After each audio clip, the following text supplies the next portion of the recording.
This program, proudly brought to you by Inglis.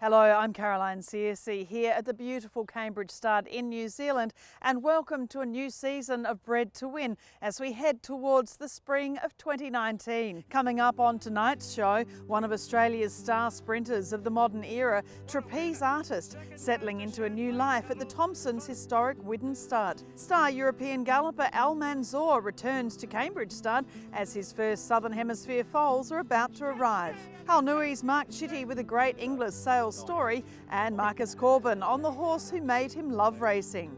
First though, the latest breeding news in the Bred to Win wrap, brought to you by Cambridge Stud.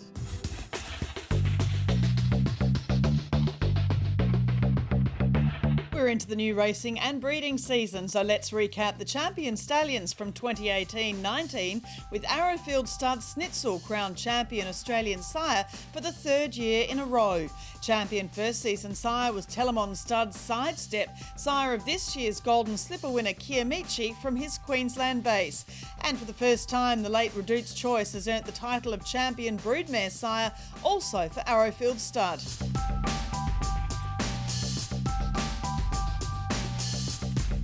But this is a gorgeous filly, Emberhar striding on relentlessly all the way up towards them. What a massive stride. Fittingly, it was one of his top European daughters, Emberhar, who provided one of our best results at Glorious Goodwood this week, with the filly from his second European crop successful in the Group 2 Lily Langtree Stakes for Sheikh Hamdan.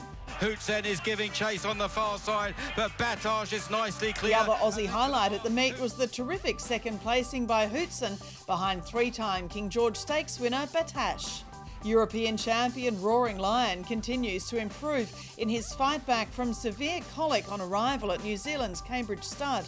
A second operation late last week tidied up the afflicted area in his intestine, but it's plain to see the raw emotion involved with saving this wonderful champion when I caught up with Twin Hills' David Redvers at Cambridge Stud last Wednesday. Yes, we're all very upset. But what's been quite extraordinary is a sort of outpouring of solidarity and genuine well wishes that have come from all of the racing world, really, whether it's Europe or here. He's a horse that people really fell in love with because of his colour, because of his style of racing, because he was a Cartier Horse of the Year last year. He was on the tips of everybody's tongue throughout the season. He's been not remarkably, but as you would expect, he's been extremely well received at Stud with us at Twin Hills, and he was fully booked down here. So when something like this happens, it's a shock, really, because you just 1 second, you've made your plans. I was only just talking with Brendan earlier about it. It's not, you're thinking 5 years in advance. You're almost wishing away your life, waiting for their first runners. Yep.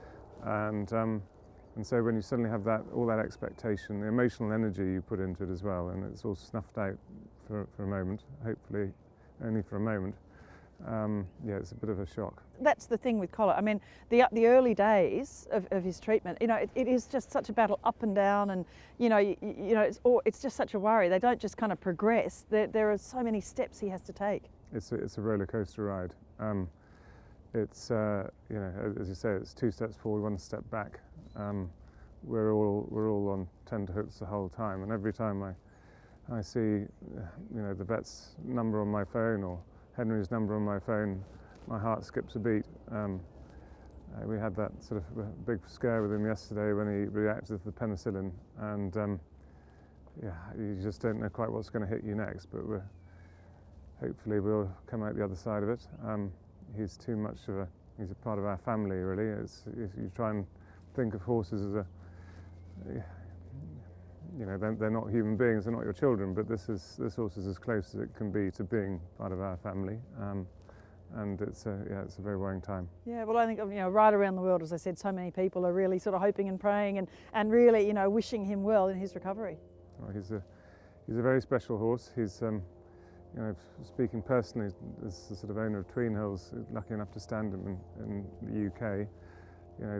My entire future depends on him getting healthy and coming back home. So it's tense time.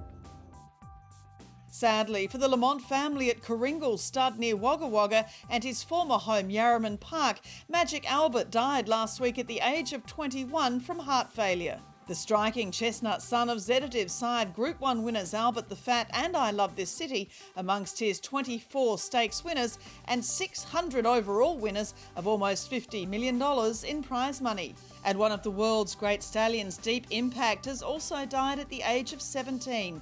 The 7-time champion Japanese stallion has already sired 42 Group 1 winners around the world and has sons Real Steel, Mickey Isle, Saxon Warrior and Tosin Stardom standing in Australia this season. And the Inglis digital online auctions will now be held twice every month after 2 record-breaking sales the past 2 months, including the July sale where over $2.2 million was traded. Entries are now open for the first August Inglis digital online auction. Raw ability and raw class.